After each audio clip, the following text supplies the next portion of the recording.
সেদিন চলে গিয়েছিলাম হাওড়া বাগনানের এক বিয়ে বাড়িতে। ভেতরে ঢুকেই কনের সঙ্গে পরিচয় পর্ব সেরে চলে গেলাম স্টলে।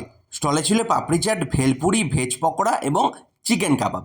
বাকি দুটোকে বাদ দিয়ে আমি নিয়েছিলাম চিকেন কাবাব। আর চিকেন কাবাব খেতে খেতে দেখে নিচ্ছিলাম ইন্ডিয়া বাংলাদেশের ওয়ার্ল্ড কাপ ম্যাচ। এরপরে চিকেন কাবাবটা হজম করার জন্য নিয়ে নিলাম আমের শরবত। আমের শরবত খেয়ে ছুট দিলাম মেন কোর্সের দিকে। খাওয়ার জায়গাটা কিন্তু বেশ বড় ছিল। প্রথমেই দিয়ে গেল জলের বোতলের সঙ্গে পাতা, আর এই ছিল কিন্তু আজকের মেনু। মেনু থেকে খিদে যেন আরও বেড়ে গেল। শুরুতেই স্যালাড আর কাসুন্দির সঙ্গে ছিল fish butter fry. Fish butter fry খেতে খেতে দিয়ে গেল মশলা কুলচা এবং চানা কিমা।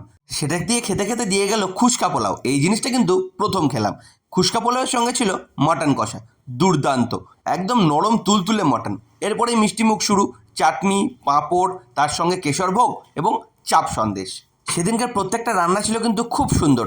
সবশেষে দিয়ে গেল আইসক্রিম এবং পান। সেটা খেতে খেতে আমরা কলকাতার দিকে রওনা দিয়েছিলাম। আজকের মতো টাটা।